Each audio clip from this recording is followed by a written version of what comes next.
తీరమైన డైలాగులు సినిమాలలో పాత ఎన్టీఆర్ కూడా కొట్టపోతుండే అసలు డైలాగులు కొట్టి అసలు ఇది చేస్తాం అది చేస్తాం పొడి చేస్తాం లేస్తే మనుషులమే కాదు అని అటు డైలాగులు దంచి 420 హామీలు 420 హామీలు ఇచ్చి గెలిచి అధికారంలోకి వచ్చింది. వచ్చినాక ఇప్పుడు ఇది 14వ నెలనో 15వ నెలనో నడుస్తుంది. ఇప్పుడు సిగ్గు లేకుండా ఇప్పటికి కూడా అబద్ధాలు చెప్తా ఉన్నారు. అబద్ధాలు చెప్తే కూడా మరి ఎవరో చిన్న సోషల్ మీడియాలో పనిచేసే కాంగ్రెస్ కార్యకర్తనో ఐటీ సెల్లో పనిచేసే ఒక పిల్లగాడో పిల్లనో అబద్ధం చెప్పినట్టు అర్థం ఉంటుంది. కానీ ముఖ్యమంత్రి ఉప ముఖ్యమంత్రి వాళ్ళు నిన్న మాట్లాడిన మాటలు వింటే నవ్వాలని ఏడవాలని తెలుస్తలేదు. ముఖ్యమంత్రి గారు నిన్న కొడంగల్లో స్పీచ్ ఇస్తున్నారు. మేము ఇవాళ ఒక చారిత్రాత్మకమైన కార్యక్రమానికి శ్రీకారం చుడుతున్నాం అన్నాడు. నేనేం చేస్తున్నాడు అని నేను అనుకుంటే రేషన్ కార్డులు ఇచ్చే కార్యక్రమం చారిత్రాత్మకం అట.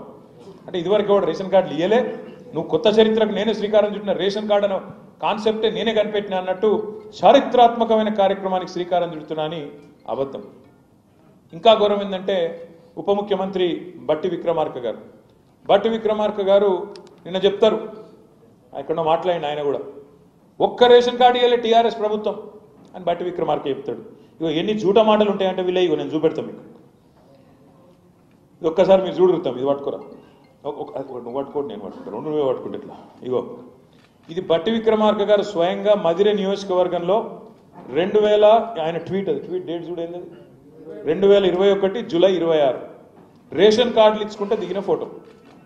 ఏదో ఆయన సొంత నియోజకవర్గంలో బట్టి విక్రమార్క గారు మన జిల్లా పరిషత్ చైర్మన్ ఆనాడు లింగాల కమల్ రాజు గారు ఇద్దరు కలిసి రేషన్ కార్డులు ఇచ్చుకుంటే దిగిన ఫోటో ఇది. అబద్ధాలు ఎట్లా చెప్తారంటే ఒక ఇంత అన్యాయంగా ఇది జూలై 2021 జూలై 26 నాడు దిగిన ఫోటో రేషన్ కార్డు ఇచ్చుకుంటా. ఒకటి రెండు కాదు మన ప్రభుత్వం ఉన్నప్పుడు మనం ఇచ్చింది 6,50,000 రేషన్ కార్డు. కానీ మనం దాని ఏదో చారిత్రాత్మక కార్యక్రమం మనం అనుకోలేదు.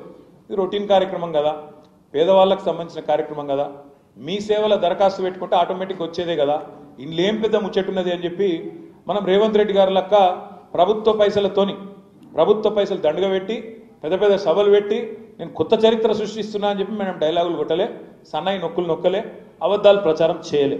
కానీ చేయకుండానే 6,50,000 రేషన్ కార్డులు ఇచ్చినాం. కానీ ఇక్కడ కూర్చున్న మా తమ్ముళ్ళకు కూడా చాలా మందికి విషయం తెలియదు. కాంగ్రెస్ వాడు ఒక్క కార్డు ఇవ్వలే మీరు అనే వరకు మనం కూడా ఇవ్వలేదేమో మనకు తెలియదు కదా మనం అనుకున్నాం.